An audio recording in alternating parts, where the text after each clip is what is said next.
hyperplasia. Hyperplasia means increase in the cell number.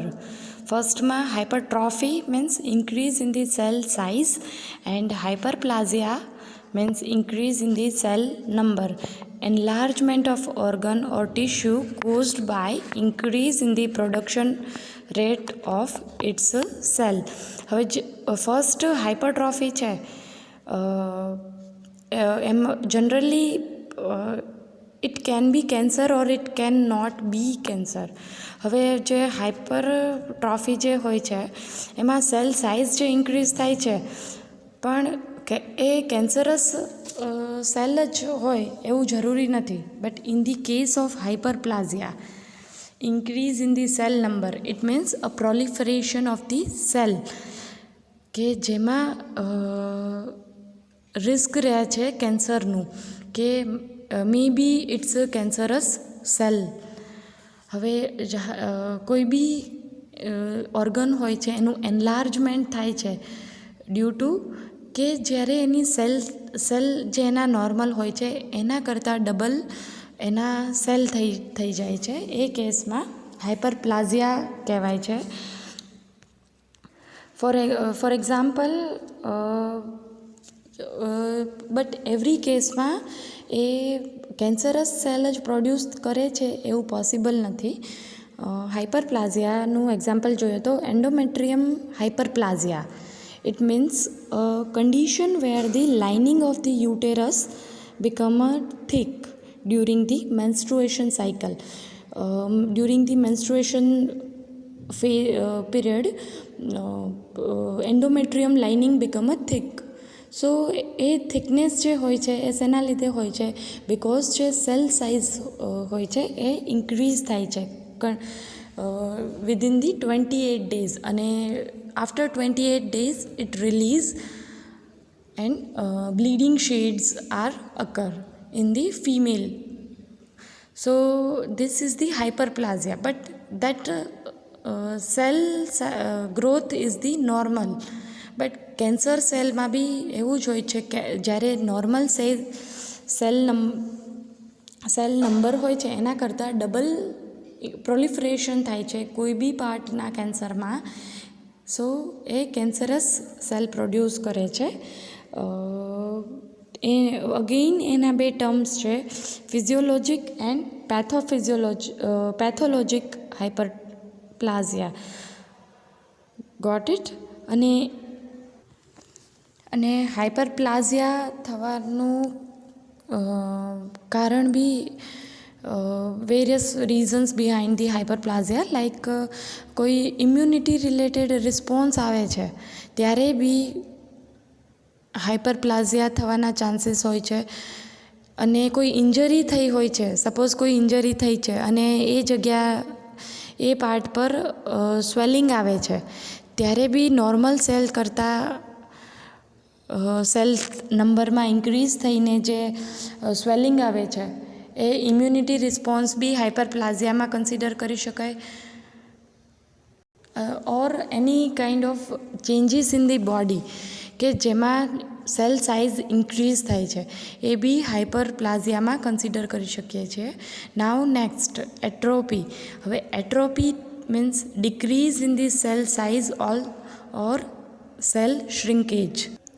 C for example, hypertrophy, normal cell છે, ફિગરમાં જોઈ શકો છો, નોર્મલ સેલ છે, એનું હાઇપરટ્રોફીમાં શું થશે? Increase in the cell size, it is larger than normal cell.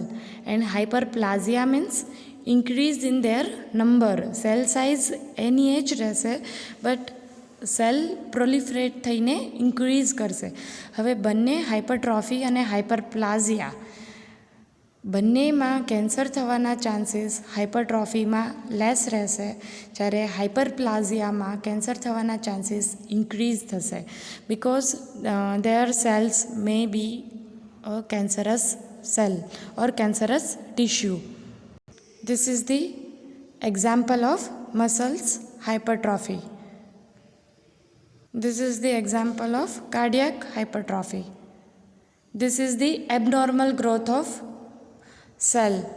This is the abnormal growth of muscles, but it is the useful in this profession or in this field.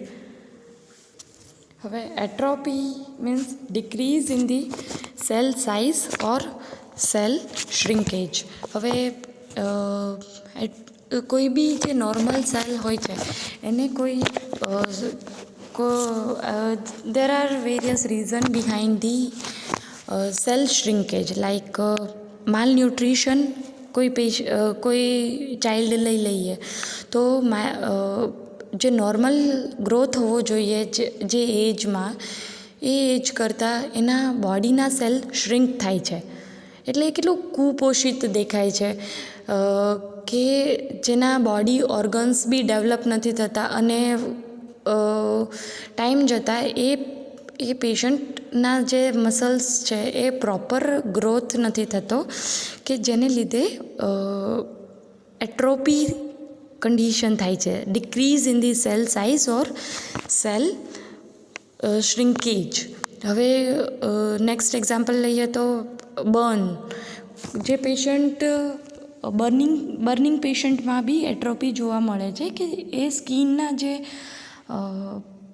Layers હોય છે એ બર્નિંગના લીધે develop થઈ શકતા નથી અને cell growth ન થવાને લીધે એકદમથી શ્રિંક થઈ ગયેલા હોય છે. અને that is the harmful atrophy. But positive વેમાં આપણે એટ્રોપી લઈએ તો for example pregnant women throughout the birth, throughout the 9 months જે યુટેરસનો ગ્રોથ થાય છે, દેટ ઇઝ ધી હાઇપરપ્લાઝિયા. એ કન્ડિશનને શું કહેવાય છે? Hyperplasia, because of the increase in the cell size. But જ્યારે બર્થ થઈ જાય છે ત્યારે યુટેરસ છે એ શ્રિંક થાય છે, બિકોઝ ચાઇલ્ડ ડિલિવર થઈ ગયું હોય છે. That condition is the atrophy. Got it? Now, metaplasia. Metaplasia means changes of one form to cell to another. For example, columnar epithelium to simple squamous epithelium. This is the type of the tissues or cells. Abnormal changes in the nature of the tissue. The changes from one type of the cell to another may be part of cell to normal process.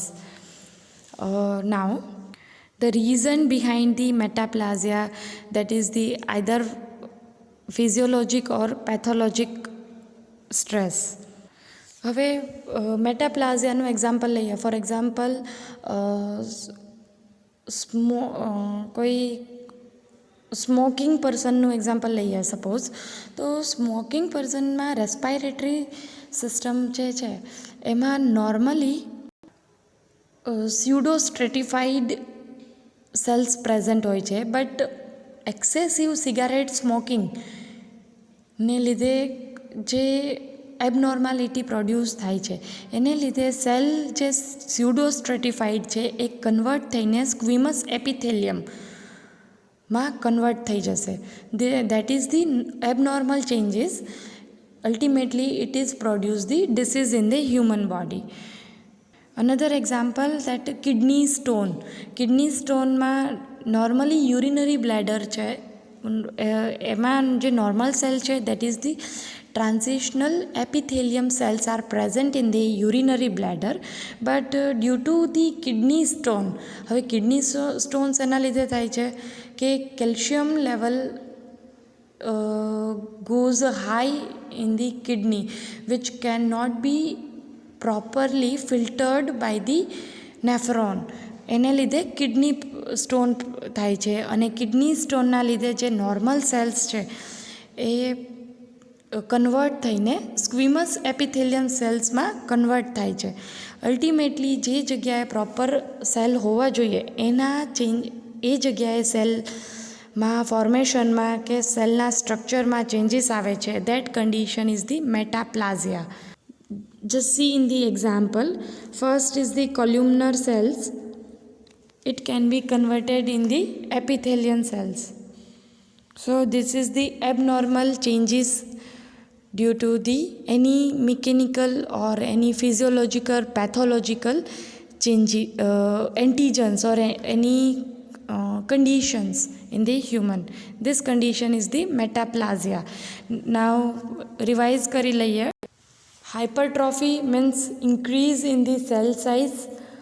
Hyperplasia, it means increase in the cell number. Atrophy means cell shrinkage or partial or complete the reduction in the cell size. And next, metaplasia, that abnormal changes in the nature of the tissue. Now, dysplasia. Dysplasia, it is not synonym of the metaplasia. It is the complete opposite process. Dysplasia means abnormal growth or development of tissue or organ. આમાં કોઈ positive effect જોવા નથી મળતી, only abnormal growth જ જોવા મળે છે. That condition is the dysplasia. For example, cervical dysplasia. It is the precancerous changes in the lining cell of the cervix of the uterus.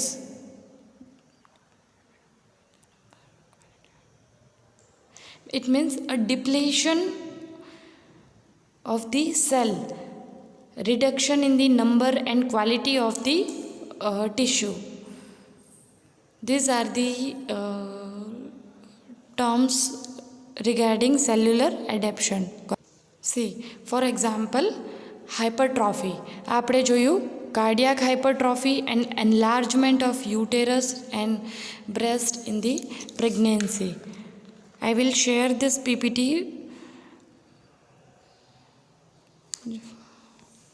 Just see, normal myocyte. હવે cell injury થાય છે ત્યારે reversible injured myocyte.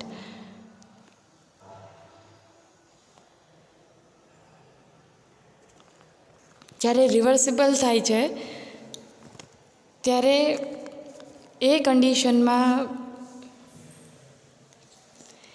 Repair થવાના chances રહે છે. But ultimately જો એ repair ના થાય તો સેલ ડેથ પ્રોડ્યુસ થશે. Either it is the necrosis or apoptosis. But adaptation in response to increase the load. હવે નોર્મલ માયોસાઇટ છે, હવે કોઈ ફિઝિયોલોજિકલ અથવા પેથોલોજિકલ જે ચેન્જીસ આવે છે તો જે કાર્ડિયાક સેલ છે that is adapt the condition. Got it? હવે જે ઇટ મીન્સ એ સ્ટિમ્યુલેટ પ્રોસેસ આપશે અને નોર્મલ સેલ માયોસાઇટ્સ કરતાં એ સેલ ઇન્ક્રીઝ થશે. Just see the condition between two cells. Ultimately જે સેલ છે એ એકદમ સ્વેલિંગ થયેલું હોય એવું દેખાશે અને આ સેલ ડેથ જ્યારે થઈ જશે ત્યારે એ નેક્રોસિસ થશે, મીન્સ ઓક્સિજન ડેપ્રિવેશન થશે. Got it? This is the example of hypertrophy. Just see, atrophy due to decrease the workload or decrease the metabolic activity. હવે એટ્રોપીમાં સેલ shrink થશે. Reason behind the atrophy, that is mechanical tension or any kind of pathophysiology or pathologic changes. હવે જો first ફિગરમાં જ્યારે normal કન્ડિશનનું brain છે કે જેમાં synovial fluid completely distribute થયેલું હોય છે અને જે બ્રેઇન ટિશ્યુઝ છે એ બી એકદમથી પરફેક્ટ શેપમાં હોય છે. જ્યારે મેટાબોલિક એક્ટિવિટી રિડ્યુસ થશે અને CSF જે સાઇનોવિયલ ફ્લુઇડ હોય છે એનું લેવલ ડિક્રીઝ થશે ત્યારે આવી રીતે સ્પેસ થઈ જશે બ્રેઇનમાં અને જે CSF હોય છે એ બી એનું લેવલ બી ડિક્રીઝ થશે. એટલે આ રીતની ચેન્જીસ આવશે. Got it?